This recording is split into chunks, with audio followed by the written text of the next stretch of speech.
Assalamualaikum warahmatullahi wabarakatuh.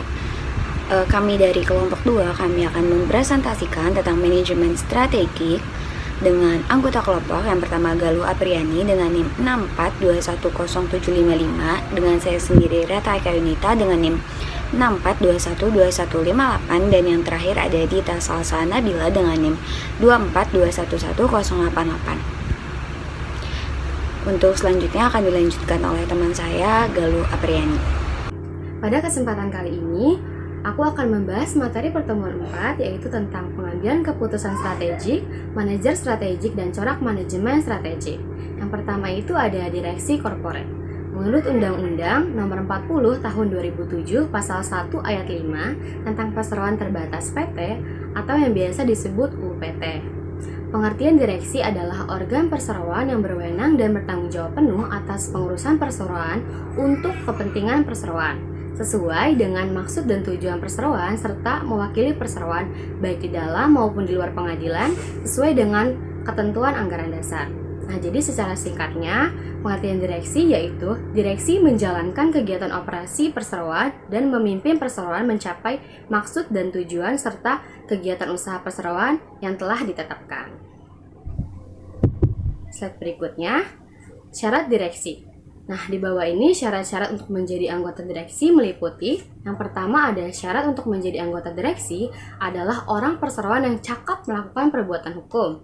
Yang kedua, dalam UPT pasal 93 ayat 1 ada syarat pengecualian bagi calon anggota direksi jika dalam kurun waktu 5 tahun sebelum pengangkatannya pernah dinyatakan pailit. Maksud dari pailit itu seorang debitur memiliki kesulitan dalam membayar hutang. Yang kedua, menjadi anggota direksi atau anggota dewan komisaris yang dinyatakan bersalah menyebabkan suatu perseroan dinyatakan pailit atau dihukum karena melakukan tindak pidana yang merugikan. Next. Selanjutnya ada wewenang direksi. Nah, di dalam direksi memiliki wewenang untuk memiliki perseroan baik di dalam maupun di luar pengadilan pada UPT pasal 98 ayat 1. Nah, direksi yang berwenang untuk mewakili perseroan adalah setiap anggota direksi kecuali ditentukan lain dalam anggaran dasar UPT pasal 98 ayat 2. Dan selanjutnya itu ada kewenangan direksi tersebut tidak terbatas dan tidak bersyarat kecuali ditentukan lain dalam Undang-Undang Nomor 40 Tahun 2007 Anggaran Dasar atau Keputusan RUPS, yaitu Rapat Umum Pemegang Saham.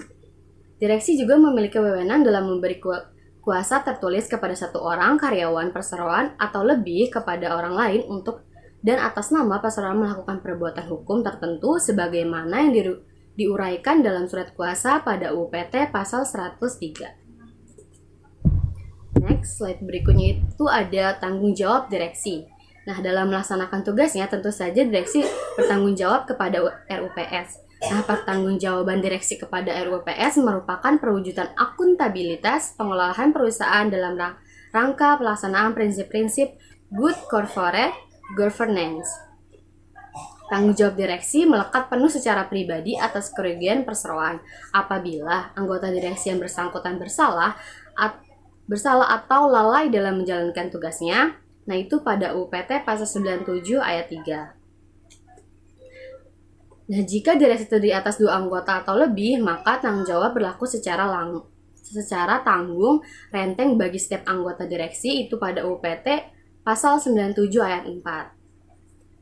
Nah, pengecualian terhadap tanggung jawab secara renteng oleh anggota direksi ini terjadi apabila dapat membuktikan UPT pasal 97 ayat 5. Di dalam UPT pasal 97 ayat 5 itu ada yang pertama itu kerugian tersebut bukan karena kesalahan atau kelalaiannya.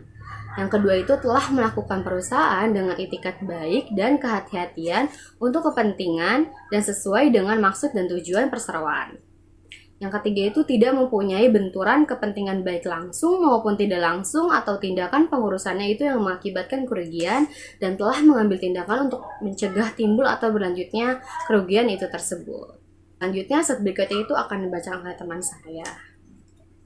Selanjutnya akan dilanjutkan oleh saya. Yang pertama, tugas direksi. Tugas pokok direksi perseroan secara umum adalah memimpin, mengurus, dan mengendalikan perseroan sesuai dengan tujuan perseroan. dan menguasai, memelihara, dan mengurus kekayaan perseroan. Sesuai dengan UU PT Pasal 100 Ayat 1, direksi berkewajiban menjalankan dan melaksanakan beberapa tugas selama jabatannya, yaitu yang pertama, membuat daftar pemegang saham, daftar khusus, risalah RUPS, dan risalah rapat direksi. Yang kedua, membuat laporan tahunan sebagaimana dimaksud dalam pasal 66 dan dokumen keuangan perseroan sebagaimana dimaksud dalam Undang-Undang tentang dokumen perusahaan dan memelihara seluruh daftar risalah dan dokumen keuangan perseroan. Selanjutnya yaitu pemberhentian direksi. Pemberhentian anggota direksi memiliki dua sifat, yaitu dapat diberhentikan sewaktu-waktu atau diberhentikan sementara. Sesuai UU PT Pasal 105, anggota direksi dapat diberhentikan sewaktu-waktu berdasarkan keputusan RUPS dengan menyebutkan alasannya. Kedua, keputusan ini diambil setelah anggota direksi yang bersangkutan diberi kesempatan untuk membela diri dalam RUPS. Keputusan pemberhentian direksi dapat dilakukan di luar RUPS dengan syarat menandatangani usul yang bersangkutan. Pemberian kesempatan untuk membela diri sebagaimana dimaksud sebelumnya tidak diperlukan jika anggota direksi yang bersangkutan tidak keberatan atas pemberhentian tersebut. Pemberhentian anggota direksi berlaku sejak ditutupnya RUPS, tanggal keputusan pemberhentian direksi atau tanggal yang ditetapkan dalam keputusan RUPS. Selanjutnya, manajemen puncak. Manajemen puncak yang sering disebut dengan executive officer atau top management merupakan tingkatan tertinggi dalam manajemen. Biasanya menduduki tingkatan manajemen ini adalah direktur utama, presiden direktur atau wakil direktur, chief executive officer CEO atau chief financial officer CFO.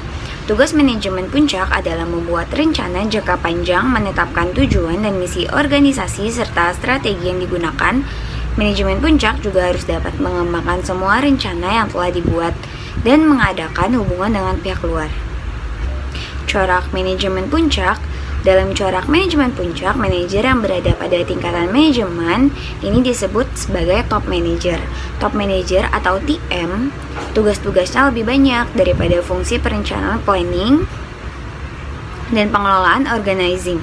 Karena sifat pekerjaannya adalah kerja fikir, yaitu merencanakan, mengambil keputusan, dan mengorganisir.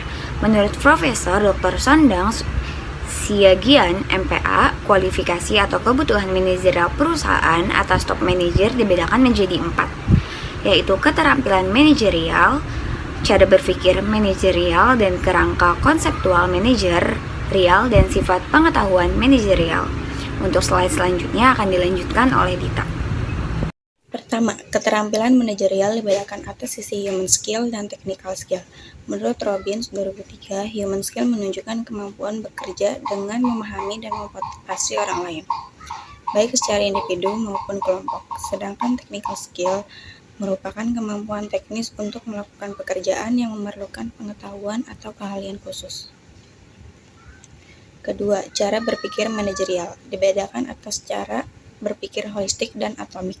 Cara berpikir holistik adalah cara berpikir secara menyeluruh dengan mempertimbangkan segala aspek yang mungkin mempengaruhi perusahaan. Sedangkan cara berpikir atomik adalah cara berpikir yang terbatas pada bagian-bagian tertentu dalam perusahaan, meskipun keterikatannya pada organisasi sebagai keseluruhan tetap dipertahankan. Yang ketiga, kerangka konseptual manajerial dibagi menjadi 4, yaitu strategi, taktik, serta teknis dan operasional. MP atau manajemen puncak, TP atau tenaga pelaksana, MM atau manajemen menengah, MR atau manajemen rendah. Kerangka konseptual yang digunakan oleh top manager adalah yang bersifat strategi dan taktik, memusatkan perhatian pada perencanaan, pengimplementasian strategi perusahaan untuk mencapai tujuan perusahaan, dan taktik-taktik yang diperlukan guna strategi tersebut berhasil dilaksanakan. Terakhir, sifat pengetahuan manajerial yang diperlukan oleh para manajer dalam mengemudikan perusahaan menjadi 2, yaitu sifat generalis dan spesialis. Mirip seperti keterampilan manajerial, sifat pengetahuan generalis adalah sifat pengetahuan yang mencakup keseluruhan pelaksanaan berbagai kegiatan operasional perusahaan. Sedangkan sifat pengetahuan spesialis adalah sifat yang lebih mengarah pada bagian-bagian yang ditangani oleh pelaksanaan berbagai kegiatan operasional.